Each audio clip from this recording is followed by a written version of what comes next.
طواف کرنے کے بعد صفا مروہ کر سکتے ہیں، الوداع کے بعد ہم نے جانا ہے، صفا مروہ تھوڑی دوڑنی ہے۔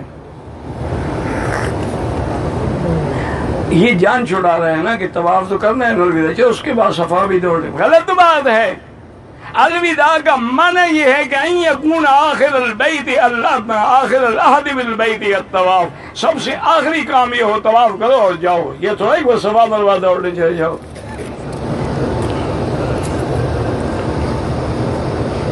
کہتے ہیں جی کہ آج کل کے دور میں مقلد ہونا ہر دور میں ضروری ہے، فرق یہی ہے کوئی ابو حنیفہ کا مقلد ہے، کوئی امام بخاری کا مقلد ہے، مقلد ہونے سے تو کوئی نہیں بچ سکتا۔ باقی جو نہیں مانتے اللہ ان کو بھی ہدایت دے۔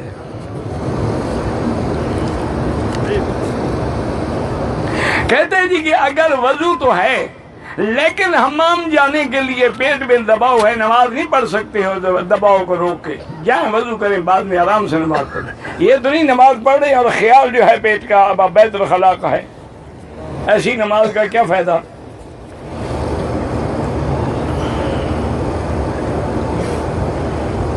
کہتے ہیں کہ جی ہاں بیت الخلاء بیت الحرم کے اندر بناتے بیت الخلاء، کوئی اللہ نے عقل بھی دیا ہے، یہ صرف اعتراض کرنے آئے ہو، واپسی بھی اندر جگہ نہ ملے، باہر میدان میں کھڑے ہو کے نماز پڑھ لو۔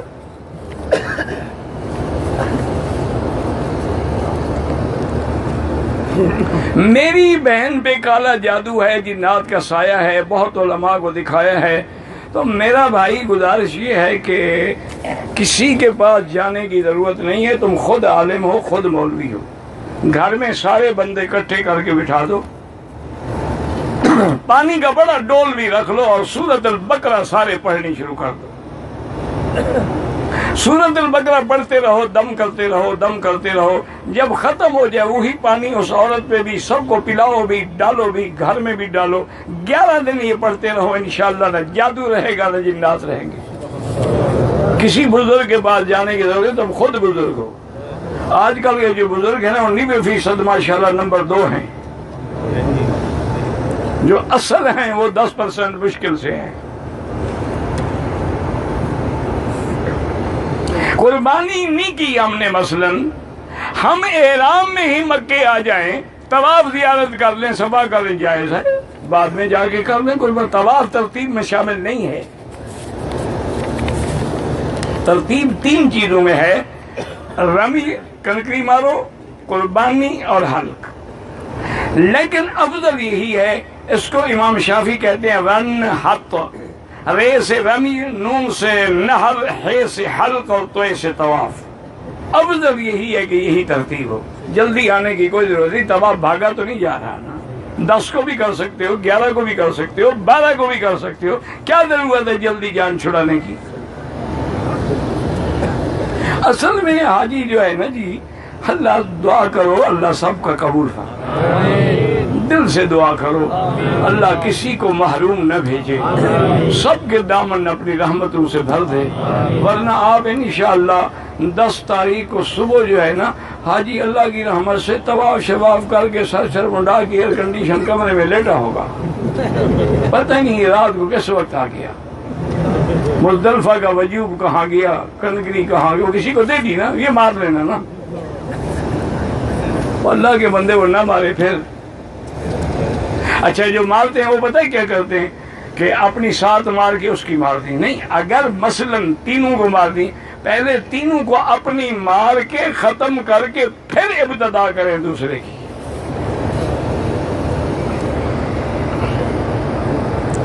ہندوستان سے میری بچی اسکول جاتی، صحیح ٹیچر تنگ کرتی رہتی ہے، پڑھتی بھی اچھا ہے، اس کا حل یہی بتائیں کسی اور سکول میں اس کو ڈال دیں، جہاں کرسچین ٹیچرز ہوں گی وہ تو پھر اپنی لائن پہ چلائیں گی نا، اس کی سکول ہی بدل دیں۔ سکول کا کیا فائدہ ہوگا اگر اس کا ایمان ہی چلا جائے؟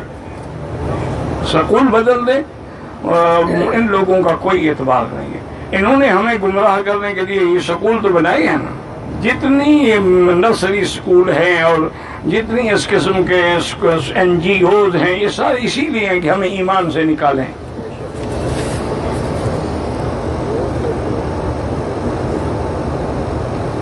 کہتے ہیں اگر بارش ہو تو نیچے جہاں ہمیشہ درس ہوتا ہے وہی ہوگا انشاءاللہ.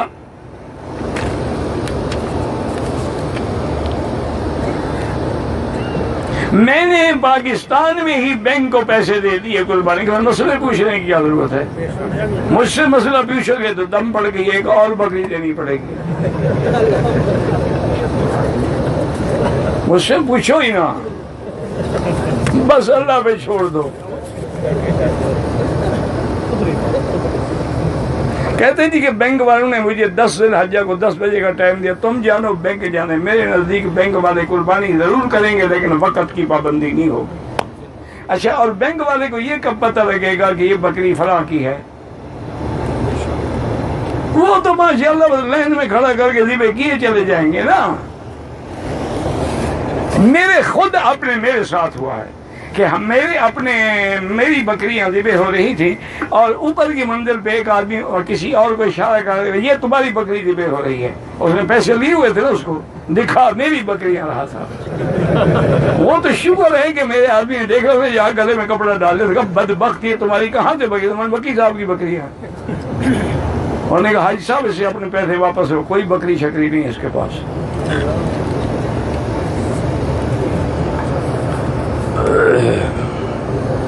کہتے ہیں جی کہ البیک سے چکن کھانا جو ہے اس کے بغیر حج ہی نہیں ہوگا. دیکھو نا، اگر البیک سے نہ کھایا، میکڈونلڈ کا برگر نہ کھایا، اٹالین پیزا نہ کھایا، حج کیسے ہوگا؟ یہ ساری چیزیں حضور نے کھائی ہیں. کچھ تم بھی لحاظ کر لو، 4 دن تو شرم کر لو. اللہ کو پتا ہے کہاں کی بکری ہے، کہاں کا پکانے والا ہے، کہاں کا میٹیریل ہے. میرے خیال میں تو یہ سارے یہودی فرنچائز ہیں اور سارا میٹیریل وہ بھیجتے ہیں.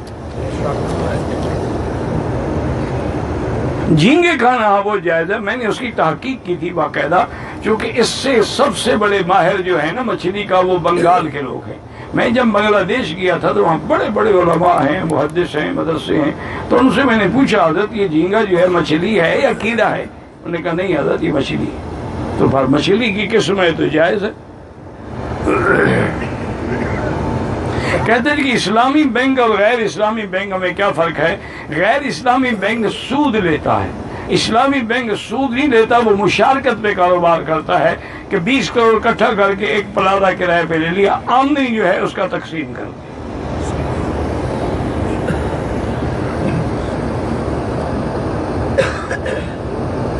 کہتے ہیں جی کلاک ٹاور میں جو مسجد ہے، مسجد میں نماز ہوگی. اگر اگلی صفیں آئیں تو پھر حرم کے ساتھ بھی ہو جائے گی. اگر صفیں نظر نہ آئیں پھر نہیں ہوگی. تم کلاک ٹاور میں رہنے کے لیے آئے ہو یا حج پڑھنے آئے ہو؟ تو 1 گھنٹہ پہلے اتر آؤ. کوئی مہندی تو نہیں لگی ہوئی نا.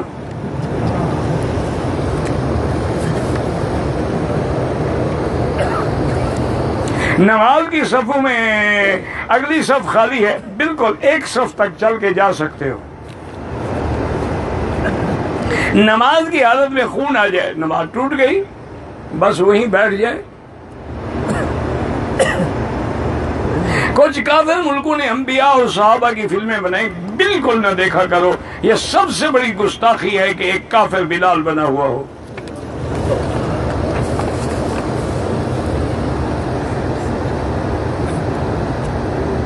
مسجد کی نیچے جگہ ہو لیکن لوگ چھت پہ نماز پڑھیں وہ جائز ہے. میرے بیان کے لیے عورت مسجد میں داخل ہی نہیں ہو سکتی، نماز کے لیے نہیں آ سکتی. میرے بیان کی کیا ضرورت ہے؟ حج کی صفا مروا طواف زیارت کے بعد نہ کرے، وطن واپس چلا جائے تو دم پڑ گئی.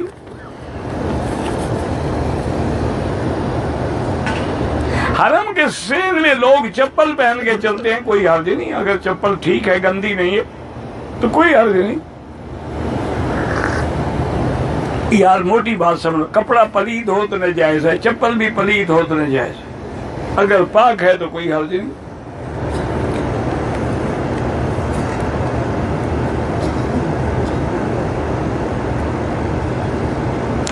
بالکل اگر آپ طواف زیارت کے بعد مثلاً 10 دن اپنے مکے میں رہنا ہے، نہ کرو صفا مروا. اور 10 دن کے بعد رش بھی نکل جائے گا، آرام سے نفلی طواف کر کے صفا کر لینا، کوئی جرمانہ نہیں. عورتوں کو نماز میں چہرہ کھلا کھلا رکھنا چاہیے. نماز میں ڈھکنے کی کیا ضرورت ہے؟ کوئی ایسا بدبخت بھی ہوگا کہ لوگ نماز پڑھیں یہ چہرے دیکھتا رہا ہو؟ عورتیں جماعت کے ساتھ نماز پڑھ سکتی ہیں، کیوں نہیں پڑھ سکتی ہیں؟ جماعت کے ساتھ حج پڑھیں گی، نماز نہیں پڑھ سکتی.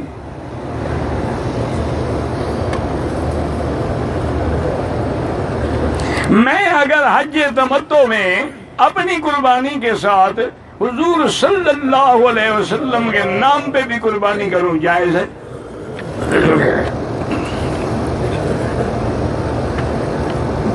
کہتے ہیں جی کہ حنفی مسلک میں امام کے پیچھے جو ہے تلاوت نہیں ہو سکتی، لیکن نماز میں دھیان کے لیے ساتھ پڑھ، دھیان کے لیے یا نہ دھیان کے لیے امام کا پڑھنا کافی ہے.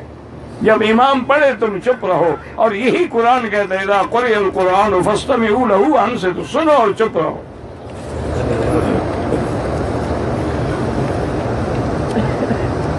میرے شوہر نعوذ باللہ عورت کو مجبور کرتے ہیں کہ میں غلط راستہ بھی استعمال کروں. غلط راستے استعمال کرنے والے پر حضور نے فرمایا لعن اللہ من اتی دبر امرأتہ، جو عورت کو الٹے راستے سے جمع کرتے ہیں اللہ کی اس پہ لعنت برستی ہے. اب وہ لعنتی بننا چاہتا ہے، میری بیٹی تم کیا کر سکتی ہو؟ بننے تو لعنتی اس کو، انشاءاللہ ٹھیک ہو جائے گا جلدی. میں مدینے سے کام کے سلسلے میں آیا، حج کی نیت بھی کیا، احرام کے بغیر آیا. اگر کام کے لیے آئے ہو تو کوئی دم نہیں. اگر ہم نے ظہر کی نماز میں آخری 2 رکعتیں امام کے ساتھ پڑھی، پھر جب کھڑے ہوں گے 2 رکعت میں صرف فاتحہ پڑھیں گے. میں نے دوسرا عمرہ مسجد عائشہ سے کیا ہے، بال نہیں کٹوائے، بال بھی کٹواؤ، ایک بکری دم بھی ادا کرو.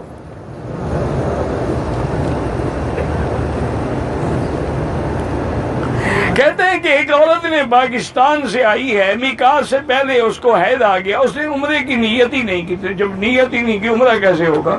جب حیض سے پاک ہو جائے عمرہ بھی کرے دم بھی دے. اس کو نیت کر لینی چاہیے تھی.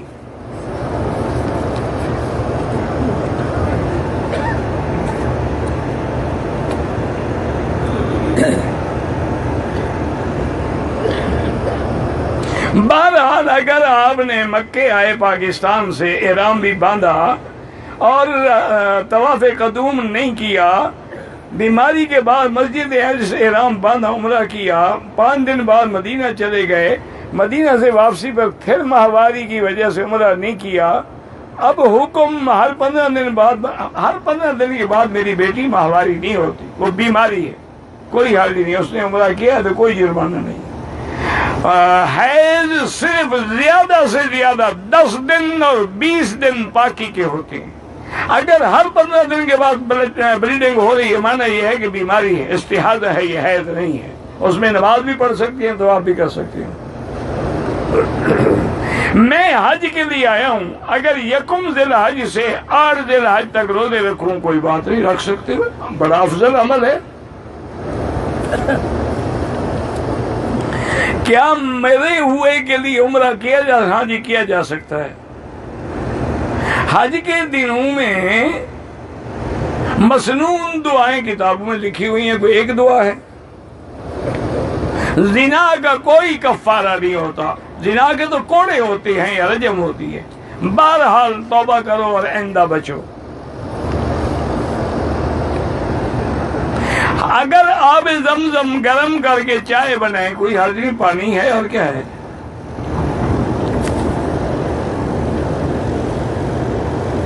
اگر احرام کی صورت میں سگریٹ نسوار وہ ڈبل حرام ہو جاتی ہے. لیکن پٹھان حج چھوڑ دے گا، نسوار نہیں چھوڑے گا. میرے بھائی ہمیں یہ پتا ہے نا، وہ ایک شیعہ ذاکر تھا، کسی جگہ مجلس پڑھ رہا تھا، علاقہ تھا پٹھانوں کا. اب اس نے جناب جتنے مرثیے سنائے اور جتنے مظالم سنائے، پٹھان روئے ہی نہ. اس نے سوچا کہ اگر یہ نہ روئے، ان کو میں نہ رلا سکا تو پیسے کیا دیں گے. پھر کہیں گے تمہارے مرثیے کا تمہاری مجلس کا اثر تو ہوا نہیں، پیسے کس بات کے؟ وہ کہتے ہیں میں نے سوچنے کے بعد کرتے کرتے میں نے کہا لوگوں سیدنا حسین بن یزیدیوں نے اتنا ظلم کیا کہ حضرت کا نسوار بھی بند کر دیا۔ اب پٹھانوں نے چیخ ماری آئے نسوار، اہل بیت کا نسوار بھی بند ہو گیا، اب رونے لگ گئے۔ تو یہ ہمارے بھائی ایسے ہیں کہ یہ حج تو چھوڑ سکتا ہے، نسوار نہیں چھوڑ سکتا۔ طواف کرتے وقت ناپاکی کی حالت میں ہو جائیں، طواف مکمل ہو جائے تو ناپاکی میں صفا دوڑ سکتی ہے، لیکن طواف میں ہی ناپاک ہوگی چھوڑ دیں، جب طواف ہی نہیں ہوا صفا کیسے ہوگی؟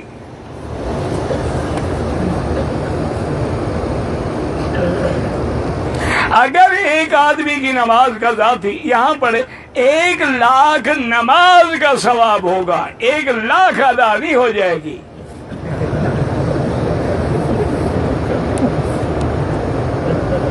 میں حنفی ہوں اور 2 دن ہوئے ہیں آیا ہوں، تو مسافر ہیں آپ، حنفی ہوں یا کوئی نماز قصر پڑھیں گے آپ مینا میں بھی الفاظ میں بھی؟ میں ریاض سے آیا ہوں احرام کے بغیر، ابھی کل عمرہ نہیں کیا، بالکل عمرہ نہ کرو، ابھی حج کرو، حج کے بعد پھر ریاض سے آ کے عمرہ بھی کرنا ہے، ایک دم بھی دے دینا۔ میں نے دبئی میں احرام باندھا، عمرے کی نیت کی، جدہ پہنچ کے احرام کھول دیا، پھر مسجد میں واپس احرام باندھ دیا، عمرے کے بعد 2 رکعت واجب کی نیت سے وہ ٹھیک ہو گیا، لیکن مسجد عائشہ جانے کی ضرورت نہیں تھی، اب تو نیت کر کے آ رہے تھے۔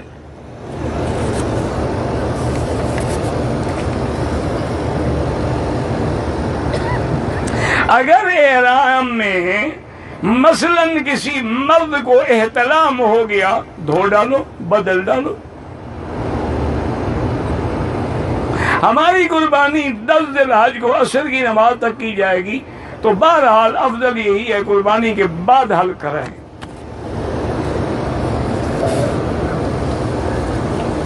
نفلی طواف میں نیت کرنا بھول گیا، ادھر کیا کرنے گئے تھے؟ نیت تھی تو گئے تھے نا، اللہ کے بندے، بھول کیا گیا؟ تم ادھر جانے کے بجائے میرے گھر کی طرف کیوں نہیں آ گئے؟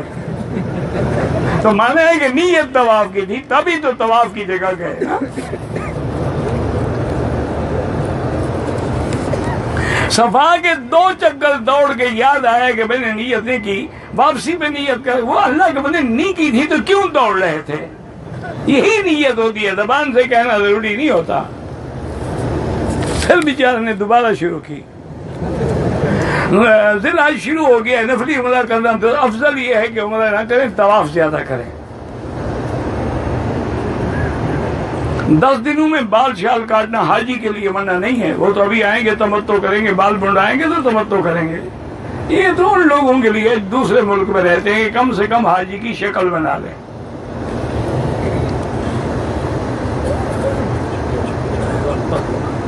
کہتے ہیں کہ زمزم کا پانی لے جائیں اور ہوٹل کے واش روم میں غسل کر لیں، کوئی معنی نہیں، لیکن جب دوسرا پانی موجود ہو تو زمزم کو غسل میں استعمال نہ کریں۔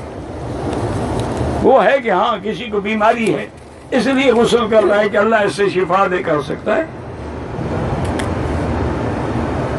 تبلیغ کے کام میں 4 مہینے بھی لگتے ہیں، چلہ بھی لگتا ہے، کیا یہ جائز ہے؟ یہ جو 2 سال کے کنٹریکٹ پہ اقامے پہ آئے ہوئے ہیں، ان کے مسئلے کو تم بتا دو تو 4 مہینے والا میں بتا دوں گا۔ اگر 2 سال کے بعد بھی بیوی نہیں چھوٹتی نا تو 4 مہینے کے بعد بھی نہیں چھوٹے گی۔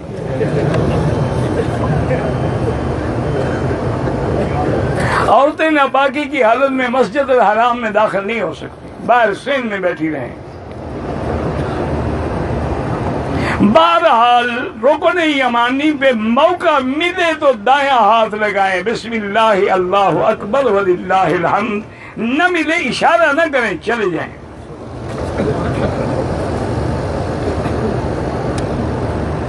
طواف عمرہ میں مسئلے کا بھی مجھے پتا تھا، لیکن اجتباہ نہیں کیا تو سنت کے ثواب سے محروم ہو گئے، دم نہیں، یعنی کندھا نہیں نکالا۔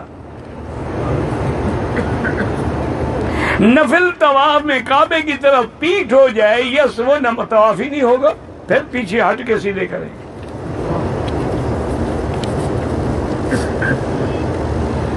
طواف کے درمیان کچھ عمل ایسے ہیں جو مناسب معلوم نہیں ہوتے، تو بہرحال احتیاط کریں۔ اگر مجبوری ہے دور بیٹھے کہ دیکھتے رہیں کعبے کو، نفل پڑھتے رہیں، قرآن پڑھتے رہیں، یا پھر اوپر کی منزل پہ طواف کریں، رش نہیں ہوگا۔ طواف کے اندر خشوع پیدا کرنے کی بہت کوشش کرتا ہوں، یہی کوشش تو خشوع ہے نا، کہ نظر قدم پہ ہو، زبان میں سبحان اللہ ہو، اور تصور ہو کہ یہ وہ مقام ہے جہاں انبیاء نے اور جہاں محمد مصطفیٰ نے طواف کیا۔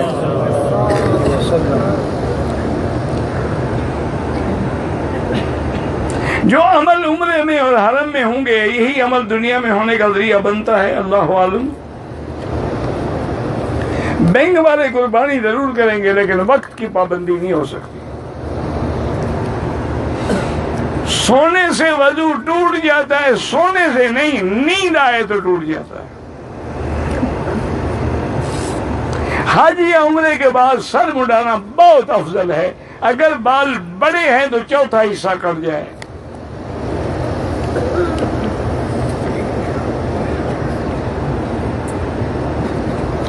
اگر عورت کو حج کے آخری دنوں میں یعنی اس کو میسج آ جائے فلائٹ بھی ہے، تو طواف الوداع معاف ہے، طواف زیارت کبھی معاف نہیں ہوگا۔ فلائٹ چھوڑ دے لیکن اپنا حج برباد نہ کرے، ورنہ خاوند پر بھی حلال نہیں ہوگی۔ فلائٹ کا کیا ہے، 100 ریال لیں گے، فلائٹ پیچھے کر دیں گے۔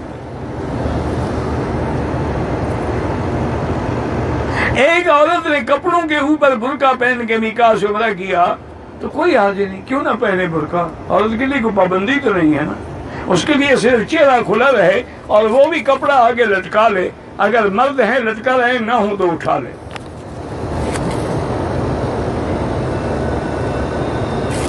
صورت احرام میں جرابیں یا دستانے نہیں پہن سکتی۔